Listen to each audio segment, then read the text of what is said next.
Welcome friends, कैसे हैं आप सब। बैंक निफ्टी के एक और एनालिसिस में आप सभी का स्वागत है। देखिए, बैंक निफ्टी का ये 1 मिनट के टाइम फ्रेम पर चार्ट मैंने लगाया है। अभी मैं आपको लेवल्स वगैरह बताऊं निफ्टी बैंक निफ्टी के, तो उससे पहले आप क्या करें, चार्ट में आज के बारे में चार्ट को थोड़ा सा समझिए, ताकि स्टार्टिंग में जो लोग काम कर रहे हैं, जिनको लेवल्स वगैरह समझ में नहीं आ रहे हैं, वो एक बार चीज़ों को यहाँ पे समझ पाएँ। ये 1 मिनट के टाइम फ्रेम का चार्ट है। देखिए, अभी आज के चार्ट में और कल के चार्ट में देखो, चार्ट आज का थोड़ा सा कॉम्प्लिकेटेड था। कॉम्प्लिकेटेड क्यों था, आप यहाँ पे चीज़ों को समझिए। देखिए, कल का अगर आप चार्ट समझोगे, मार्केट की पहली कैंडल ओपन होने के बाद इसने क्या किया, क्लोजिंग प्राइस का ब्रेकआउट दिया, 500 का नंबर ब्रेकआउट दिया। देन उसके बाद मार्केट ने ब्रेकआउट करने के बाद ये ब्रेकआउट जो हुआ है ये फेलियर में कन्वर्ट हो गया। फिर से मार्केट ब्रेकआउट करता है, ब्रेकआउट फेलियर में वापस कन्वर्ट होकर क्लोज हो गया। अब यहाँ पे आज मार्केट में दिक्कत क्या थी, मैंने यहाँ पे एक 598 का लेवल मार्क किया था, जो ये लेवल आपको दिख रहा है ना एग्जैक्ट यहाँ पे 598 का एक लेवल मैंने यहाँ पे मार्क किया था। अब प्राइस यहाँ पे देखो ओपन होके जब ऊपर की तरफ गया, वैसे तो मेरा प्लान देखो यहाँ पे सेलिंग का था, बाइंग का प्लान क्यों नहीं था, क्योंकि ये जो सेलर्स बैठे हुए थे ये अच्छे खासे प्रॉफिट में बैठे हुए थे, इनको हम टारगेट नहीं कर सकते थे। तो ओवरऑल प्लान सेलिंग का होना चाहिए था कि नियर अबाउट जो भी ये सेलर्स वगैरह बैठे हैं, या तो मार्केट ओपन होने के बाद डायरेक्टली नीचे की तरफ आना शुरू करता तो ये लोग ट्रैप हो जाते, उसको हम लोग काम कर सकते, या फिर मार्केट के पास एक ऑप्शन था कि नियर अबाउट जो भी वीक हैंड बैठे हुए हैं उसको मार्केट निकाले, और निकालने के साथ साथ यहाँ पे बायर्स को इनवाइट करे। अब आज प्रॉब्लम क्या हुई, अगर आप यहाँ पे कुछ चीज़ों को छोड़ दो, सेम चीज़ों को फॉलो करो कि मार्केट ओपन होने के बाद यहाँ पे 500 का लेवल और क्लोजिंग प्राइस दोबारा से ब्रेकआउट करता है, यहाँ पे जो इसने काम किया था। अब ये ब्रेकआउट होने के बाद ना सेलिंग में यहाँ पे प्रॉब्लम क्या था कि यदि कल का मार्केट ऐसे गिर गया और आज भी मार्केट यहाँ पे आके गिर जाता, इसकी थोड़ी सी प्रॉब्लम यहाँ पे हो सकती थी। लेकिन ओवरऑल क्या था कि देखो, सेलिंग का ट्रेड में ना कई बार मार्केट क्या करता है, आपका डायरेक्शन सही होता है, आपकी एनालिसिस सही होती है, लेकिन ये जो बीच में जो मार्केट यहाँ पे जो खेल करता है ना, ये आपको भगाने के लिए पूरा कोशिश करेगा, मार्केट पूरा आपको एग्जिट कराने की कोशिश करेगा, क्योंकि आप ऑप्शन में बाइंग कर रहे हो। अब ऐसी कंडीशन में यदि आपने यहाँ पे कहीं पे सेलिंग का प्लान कर भी लिया, मार्केट आपको कुछ प्रॉफिट दिखाएगा, प्रॉफिट दिखाने के बाद वापस प्राइस क्या करता है, ऊपर की तरफ जाएगा। अब यहाँ पे जाके पता है कंडीशन क्या बनती है कि देखो, यहाँ पे पेशेंस आपके अंदर कितना है मार्केट को लेके, आप अपने स्टॉप लॉस और अपने टारगेट को लेके कितने ज़्यादा स्ट्रिक्ट है, वही चीज़ यहाँ पे पैसा बना सकती है। अदरवाइज मार्केट में अगर आपने एंट्री बना लिया तो सब कुछ सही होने के बाद भी आप क्या करोगे, धीरे धीरे आके अपनी पोजीशंस को कट करके निकल जाओगे, आपको यहाँ पे दिखने लगेगा कि आपका स्टॉप लॉस हिट होने वाला है। तो ऐसी कंडीशन में काम करने से पहले आपको ये सोच के चलना है कि देखो, क्या आपका टारगेट और आपके स्टॉप लॉस दोनों की रिस्पेक्ट अगर आप कर रहे हो, तब तो आप मार्केट में पैसा बना सकते हो। तो एक कॉम्प्लिकेशन चार्ट में था कि चार्ट रिपीट हो रहा था, वैसा मार्केट ने काम किया। तो चार्ट रिपीटेशन जब होता है ना, जब मार्केट में क्या होता है कि चार्ट रिपीट होना है, लेकिन मार्केट पैसा तो देगा, तो वो क्या करता है, कुछ ऐसी कंडीशंस बनाएगा आपके एंट्री के बाद, कुछ इस तरीके से कंडीशंस बनाता है। ठीक है, तो एक तो चार्ट में कॉम्प्लिकेशन ये था कि मार्केट रिपीट कर रहा था यहाँ पे स्ट्रक्चर्स को। दूसरा, अब ये चार्ट फिर क्या हुआ, ऊपर से नीचे आके यहाँ पे क्लोज कर गया, प्राइस देखो वापस ऊपर गया, 500 का लेवल ब्रेकआउट करता है, वापस प्राइस नीचे आ गया। तो आज प्रोबेबिलिटी थी कि मार्केट, अब यहाँ पे देखो डबल बॉटम पैटर्न बना हुआ है, अगर आप इस डबल बॉटम पैटर्न के ऊपर अगर आप काम करोगे ना, तो फिर मार्केट में आप ये मूव वाला कैप्चर कर सकते हो, यदि आप पिछले दिन के चार्ट को ऑब्जर्व करके काम कर रहे हो। यहाँ तक बात समझ में आई। दूसरा, अब यहाँ पे सेलिंग का अगर हम ट्रेड करते हो तो उसके पीछे देखो, अगर आप पीछे चार्ट रिपीटेशन का स्ट्रक्चर को अगर आप अवॉइड कर भी देते हो, तो सिंपल सी चीज़ है, मार्केट ओपन होने के बाद यहाँ पे इसने डबल टॉप का फॉर्मेशन बनाया, आप चाहे इस डबल टॉप को कंसीडर कर लें, या फिर आप यहाँ पे इस डबल टॉप को कंसीडर कर लें। ये दोनों डबल टॉप आपके काम के हो सकते हैं कि आप इस डबल टॉप को देख के कि मार्केट में जो डबल टॉप बना, डबल बॉटम या ट्रिपल बॉटम बना, उसके बेसिस पे अगर आप देखो बाइंग करोगे, ठीक है ना, बाइंग करोगे तो आप क्या कर सकते हो, इनको टारगेट नहीं कर सकते हो। क्या बाइंग में पैसा नहीं बन सकता था? बाइंग में भी पैसा बन सकता था। कंडीशन ये है कि बाइंग में पैसा बनाने के लिए आपके पास ऊपर के कुछ लेवल्स होने चाहिए, आपको पता होना चाहिए कि मार्केट कहाँ तक स्ट्रेच कर सकता है ऊपर की तरफ, उसके बेसिस पे पैसा बनाओगे। मैंने तो लेवल मार्क करके रखा था 598 का, कि भाई जो भी सेलर्स हैं पीछे के, वो इसके ऊपर ही कहीं ना कहीं अपनी पोजीशन देंगे, चाहे वो गैप अप के अंदर खुले या मार्केट बहुत तेजी से इसको अप्रोच करता हुआ निकले, तो ही वो अपनी पोजीशन देंगे। अदरवाइज आपको इस पैटर्न के ऊपर जब बाइंग यहाँ पे काम होती है, तो ऐसे में फिर नीचे स्टॉप लॉस अवेलेबल होते हैं, उनको टारगेट करने के लिए फिर हमको अपर हैंड से क्या करना होता है, सेलिंग का प्लान करना होता है। ये चार्ट में आपको यहाँ पे दिखाई दे रहा है। तो ये चार्ट के अंदर चीज़ें थी जिसके बेसिस पे आप अगर सेलिंग का प्लान करते तो ये कर सकते थे, बट इससे चार्ट थोड़े से कॉम्प्लिकेटेड होते हैं। ऐसे चार्ट में आप वेट करें 5 मिनट के चार्ट पे लगा के, कि जब भी देखो मार्केट में ना आपको दिख रहा हो कि पीछे के सेलर्स स्ट्रॉन्ग हैं, उनको आप टारगेट कर नहीं सकते, और 1 मिनट के टाइम फ्रेम पर आपको चीज़ें समझ में नहीं आ रही और आप बाइंग साइड में जाना चाहते हो, तो नियर बाई जो रैंडम लोग बैठे हुए हैं उनको निकालने के लिए जब मार्केट ऊपर जाएगा, तो उसके अंदर आप क्या कर सकते हो, पार्टिसिपेट कर सकते हो बाइंग की साइड में। अदरवाइज सेलिंग करना हो तो अब आप जैसे देखिए, यहाँ पे क्या हुआ, प्राइस ऊपर गया, यहाँ भी प्राइस ऊपर गया, फिर ये गिर गया। अब यहाँ पे क्या हो रहा था, प्राइस गिरने के बाद इसने एक रिट्रेसमेंट लिया, तो यहाँ पे सबसे अच्छी एंट्री आपकी बनती थी। अगर आप यहाँ पे काम करते ना इस चीज़ को, अगर आप समझते कि देखो प्राइस गिरने के बाद अचानक से यहाँ पे रिकवर कर गया, तो ये क्या कर रहा था, प्राइस गिरा और इसने नीचे के बॉटम पे जितने लोग थे उनको निकाला, फिर डबल बॉटम पैटर्न बनाने के बाद प्राइस अपने आप को ऊपर लेके गया। तो चार्ट कॉम्प्लिकेटेड था। तो ये तो थी अभी तक की बात।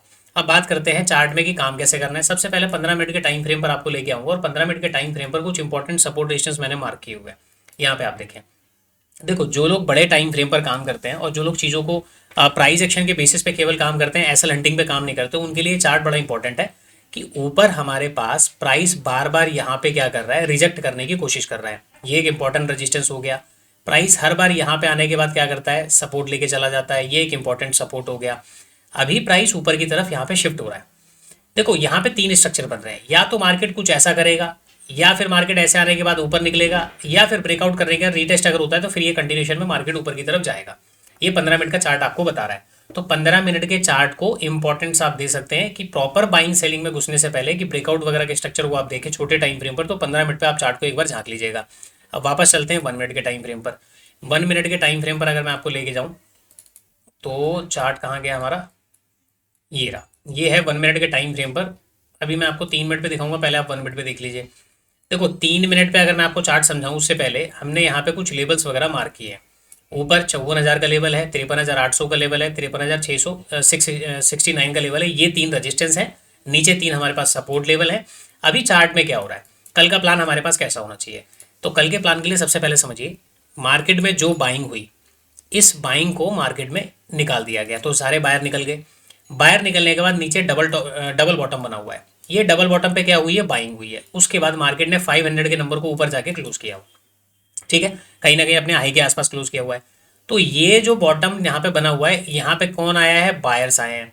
बायर्स और कहाँ पे आए होंगे, ये नेकलाइन का ब्रेकआउट हुआ है, यहाँ पे भी बायर्स आए होंगे। अब ये जो बायर्स है, प्राइस जिस हिसाब से ऊपर की तरफ गया हुआ है, ये बायर्स अभी प्रॉफिट में बैठे हुए हैं, तो आप यहाँ पे बैठ के इनको टारगेट करने के बारे में नहीं सोच सकते हैं। कंडीशन क्या क्या है, यदि प्राइस 53,480 के नीचे, यानी कि ये जो लाइन मैंने ड्रॉ किया, अगर इसके नीचे कहीं पे ओपन होता है, पहले तो आप ओपनिंग के बारे में समझ लीजिए कि गैप डाउन में या गैप अप में ओपन होके प्राइस वापस अंदर आ जाता है, तब तो आपकी कहानी यहाँ पे चार्ट में अलग तरीके से काम करती है। लेकिन अगर गैप डाउन या गैप अप ओपन होके प्राइस कंटिन्यूएशन में जाने की कोशिश करता है, या आपने को कुछ ऐसा चीज दिखाता है, तो ऐसी कंडीशन में जो रैंडम यहाँ पे देखो नेकलाइन के ऊपर जो बाय करके गए होंगे, 500 के नंबर पे जो बाय करके गए होंगे, वो लोग हो जाएंगे मार्केट में ट्रैप, यानी कि बायर अप ट्रैप हो जाएंगे। तो गैप डाउन की कंडीशन में ही इनको टारगेट करने के बारे में आप प्लान कर सकते हो। कंडीशन क्या है कि प्लान यहाँ पे होना चाहिए गैप डाउन, लेकिन 53,426 के लेवल पे आप ध्यान रखना, ये एक इंपॉर्टेंट सपोर्ट होगा मार्केट में कल के लिए, ठीक है। तो यहाँ पे अगर गैप डाउन ओपन होकर प्राइस अपने को दिखाता है कि यहाँ पे कुछ सेलिंग बन रही है, तो ऐसी कंडीशन में आप एक चार्ट अपने साथ लगा लें निफ्टी का, और वहां बैठ के आप ऑब्जर्व करें कि दोनों की गैप डाउन के अंदर कितना डिस्टेंस है, दोनों की गैप डाउन में क्या बायर्स ट्रैप हो चुके हैं, और ट्रैप होने के बाद दोनों चार्ट अगर मूव कर रहे हैं एक साथ, तो फिर आप वहां पे काम करो। पता लगे एक चार्ट तो बहुत ज्यादा गिर गया और दूसरा वाला यही डोल रहा है, तो फिर प्राइस वहां पे घूमेगा तो ये भी बहुत तेजी से घूम जाएगा। इस चीज को ध्यान में रख के करना है। तो गैप डाउन के केस में हमारा प्लान क्या होगा, सेलिंग साइड का गैप डाउन, इसके नीचे ओपन होकर प्राइस नीचे की तरफ आना चाहिए, वापस अंदर नहीं जाना चाहिए। ये हमारा सेलिंग का प्लान हो गया। तो गैप डाउन में मैंने आपको बता दिया, अगर मार्केट गैप अप ओपन होता है तो 53,670 के ऊपर कहीं पे मार्केट को ओपन होना चाहिए। 680 आप पकड़ लो चाहे लेवल, 53,680 के ऊपर ओपन होता है, तो फिर यहाँ पे बैठ के आप इनको तो बिल्कुल भी टारगेट नहीं कर सकते हो, ठीक है ना। तो ऐसी कंडीशन में हमारा प्लान क्या होगा, कॉल साइड का। कॉल साइड के लिए या तो मार्केट डायरेक्टली आपको ट्रेड दे सकता है, या फिर थोड़ा बहुत सेलिंग दिखाने के बाद कॉल साइड में जाएगा। इन केस गैप अप खुल गया और गैप अप खुल के एक प्राइस क्या कर रहा है, नीचे की तरफ यहाँ पे शिफ्ट हो रहा है। अब यहां पे देखो शिफ्ट हो रहा है, थोड़ा बहुत तो ठीक है कि मार्केट आएगा तो आप कॉल का प्लान बनाएं। यदि मार्केट गैप अप खुल के थोड़ा सा ही कहीं पे आता है, तो ऐसी कंडीशन में अगर कॉल का प्लान बनाना है तो आप बॉटम पे ना बना के स्विंग के क्रॉसओवर के ऊपर प्लान बनाएं। अब स्विंग का क्रॉसओवर क्या होता है, प्राइस ओपन हुआ, ओपन होके प्राइस यहाँ पे नीचे की तरफ आ गया। अब यहां से जाके अगर स्विंग ब्रेक हो रहा है ना, तो आप फिर बाइंग का प्लान नहीं कर सकते। छोटी सी रिट्रेसमेंट में स्विंग क्रॉसओवर होता है, वो ज्यादा मार्केट में काम करता है, बड़े के अंदर काम होता है। तो ऐसी कंडीशन में फिर बायर वहां पे टूट पड़ते हैं, वहां पे फिर आप काम करोगे तो आप ट्रैप हो जाओगे। तो हमेशा मार्केट में कॉमन एंट्री से बचकर आपको काम करना है। कॉमन एंट्री से बच के काम करोगे तो आपकी एंट्री सबसे अलग होगी। यही स्टॉप लॉस हंटिंग का एक मात्र सिद्धांत होता है, पहली चीज।